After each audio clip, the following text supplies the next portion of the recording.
Most videos about nation-state cyber attacks make it sound like a movie. Secret hackers in a dark room, targeting government servers, while regular people have nothing to worry about. I want to challenge that idea directly. Nation-state cyber attacks don't just target governments and big corporations anymore. They quietly pass through everyday people, everyday businesses, and everyday devices, often without those people ever realizing they were part of something much bigger. Welcome to Cyber Safety Brief, where we explain simple cybersecurity advice for everyday Americans. Before we go further, a quick note. This video is based on authentic, legal, and publicly available cybersecurity information. Everything here is for awareness and protection only. We're not going to explain any hacking techniques or anything that could help someone carry out an attack. We're going to explain how these attacks generally work from a defensive standpoint and, most importantly, what it actually means for you. Here's the belief I want to push back on.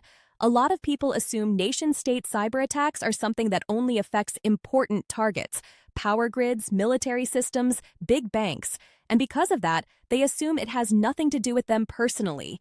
In my opinion, that's exactly the mindset that makes these attacks so effective. Nation-state actors don't always go straight for the big target. Often, they go through the smaller, less protected paths first, and those smaller paths are regular people, regular employees, and small businesses. So instead of giving you a dramatic, fear-driven explanation of cyber warfare, I want to walk you through how these attacks actually function in practical terms, why ordinary people get pulled into them, and what realistic defensive steps you can take without needing any technical background. Let's break it down. Point 1. Nation-state attacks rarely start with the big target. Here's something that surprises a lot of people. When a nation-state actor wants to compromise a major system, say infrastructure, a government network, or a large company, they almost never attack it directly first. Direct attacks on well-protected, high-value targets are difficult and risky.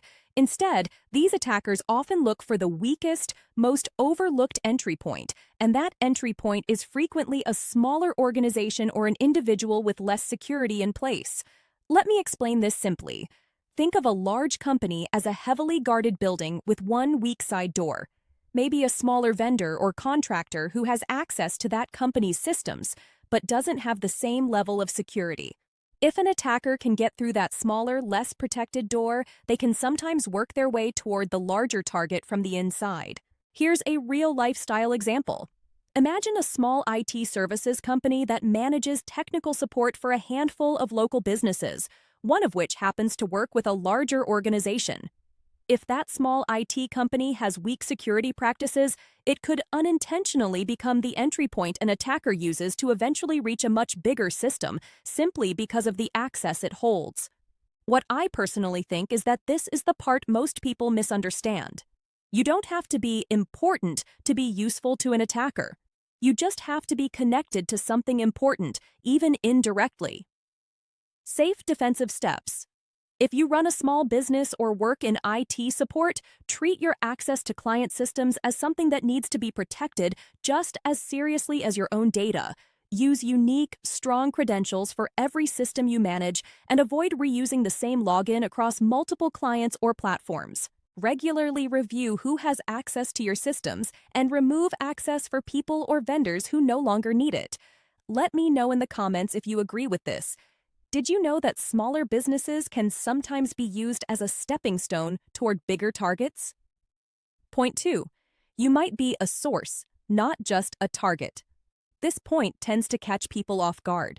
We usually think of cyber attacks in terms of who gets directly harmed, but in nation-state attacks, a person or device is often used as a source of access or information without necessarily being the final target at all. Here's what that means in plain language. If an attacker compromises a personal device, a home network, or a work account, that access can sometimes be used to gather information, monitor communications, or move further into a larger network, long before the original person even realizes anything is wrong. A practical example. Imagine someone working remotely who connects to their company's systems from a personal laptop that isn't well protected.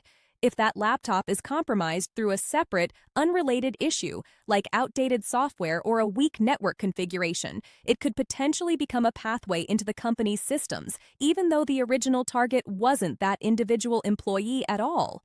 In my opinion, this is one of the most important mindset shifts people need to make. It's not just, am I personally important enough to be targeted? It's, am I connected to something that might be valuable to someone else? For a huge number of people, employees, contractors, remote workers, even family members of people in sensitive roles, the answer is often yes, even if they don't realize it. Safe steps you can take. Keep work and personal devices separate whenever possible, especially if you handle sensitive information for your job. Make sure devices used for remote work have updated software and basic security protections enabled, such as automatic updates and built-in firewall settings. If your employer offers security training or guidelines for remote work, take them seriously. They often exist specifically because of these indirect risks. Point 3. These attacks often rely on patience, not speed. Here's something that goes against how most people imagine hacking. Nation-state cyber attacks are frequently slow, patient, and quiet.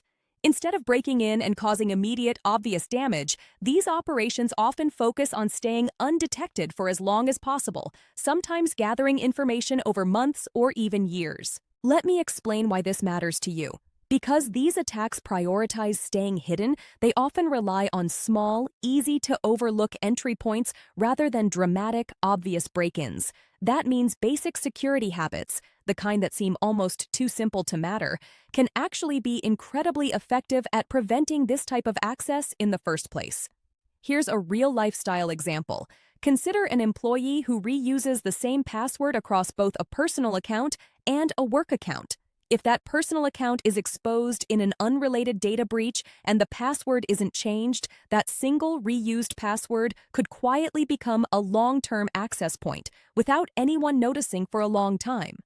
What most people underestimate is how much simple consistency matters here. It's not about having one perfect security measure. It's about closing off the small, quiet entry points that patient attackers rely on.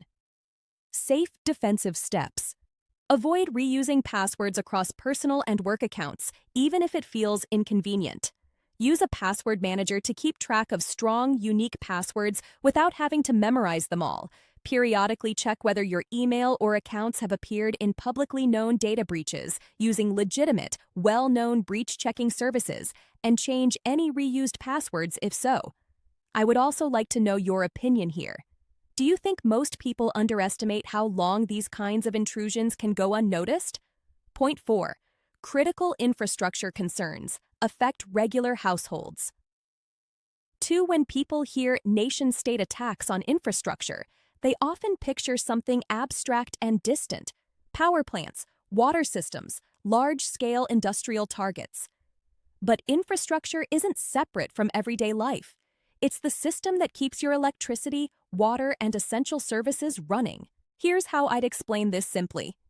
If infrastructure systems are disrupted, the effects don't stay contained to a control room somewhere. They can show up as power outages, service disruptions, or delays in essential services for regular households and communities. A practical, real-life style example: imagine a regional service provider experiencing a disruption due to a cybersecurity incident. Even if the average household has no direct involvement in the incident itself, they could still experience the downstream effects: delayed services, temporary outages, or general inconvenience, simply because they rely on that infrastructure. In my opinion, this is exactly why basic preparedness matters, not because something catastrophic is guaranteed to happen, but because resilience is just good practice in general. The same way people keep a flashlight or emergency supplies for storms, a bit of digital preparedness can go a long way. Safe, practical steps. Keep important documents and emergency information accessible offline, not solely dependent on digital access. Have a basic plan for short-term disruptions to services you rely on, similar to general emergency preparedness. Stay informed through official verified sources, rather than unverified social media claims if a disruption occurs, to avoid misinformation. Point 5. Misinformation is often part of the strategy. This point doesn't get talked about enough in typical cybersecurity content. Nation-state operations aren't always purely technical. In many documented cases, they also involve spreading misinformation or manipulated narratives, often timed around significant events, to create confusion, distrust, or division. Here's the simple version. While one part of an operation might focus on technical access, another part might focus on shaping what people believe, see, or share online, using fake accounts, manipulated content, or coordinated messaging designed to look like genuine public opinion. A real lifestyle example. Imagine a wave of social media accounts suddenly amplifying a specific narrative around a sensitive topic, using strikingly similar language and posting patterns. Individually, each post might seem like a normal opinion, but as a coordinated pattern, it can represent a deliberate attempt to influence public perception.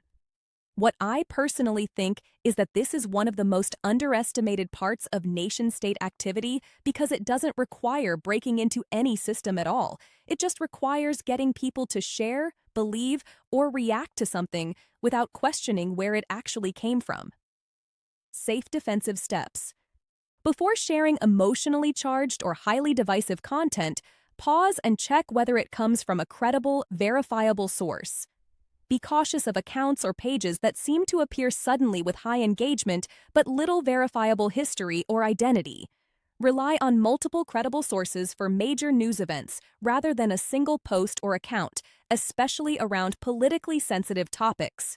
I don't think this is about being paranoid. I think it's about being a more careful, intentional consumer of information, especially in moments where emotions are already running high. Point 6. Awareness is your most practical defense, not paranoia. Let's bring this together with something practical. You don't need to become a cybersecurity expert to meaningfully reduce your exposure to these larger risks. What actually makes a difference is awareness combined with a handful of consistent habits. Here's the way I look at it. Nation-state actors generally favor efficiency. They go after the easiest, most overlooked paths first. That means a huge percentage of personal risk reduction comes from removing yourself as one of those easy paths, not from achieving perfect, complicated security. A simple example to tie this all together. Someone who uses unique passwords, keeps their devices updated, separates personal and work technology where possible, and thinks critically before sharing unverified information online is already meaningfully harder to exploit than someone who does none of those things, regardless of whether they ever become an actual specific target. What most people underestimate is how much these basic, almost boring habits matter at scale. Nation-state operations often rely on probability and patience, working through whichever doors happen to be left open. Your job isn't to defend against an entire nation-state actor directly. It's to make sure you're not one of the easy, unprotected doors they happen to walk through. Safe steps to summarize. Keep software and devices updated regularly, since many entry points rely on outdated, unpatched systems. Use unique passwords and enable available account protections through legitimate, official settings. Separate work and personal digital environments where reasonably possible. Stay critically minded about information you encounter online, especially around sensitive or divisive topics. So let's bring this back together. Nation-state cyber attacks aren't a distant, abstract concept that only involves governments and massive corporations. They often work through smaller, overlooked connections. Vendors, employees, remote workers, even ordinary social media users, long before they ever reach their final intended target. In my opinion, the goal here isn't to feel anxious about a threat you can't control. It's to understand that basic, consistent digital habits genuinely matter, not because you're personally important, but because you might be connected to something that is, and that alone is reason enough to take these simple steps seriously. If this video helps you understand online safety more clearly, like the video and subscribe to Cyber Safety Brief for more simple cybersecurity advice. Stay alert, stay informed, and stay safe online. Before you go, comment below which point surprised you most. being a possible source rather than a target, the role of misinformation, or how patient these operations can be.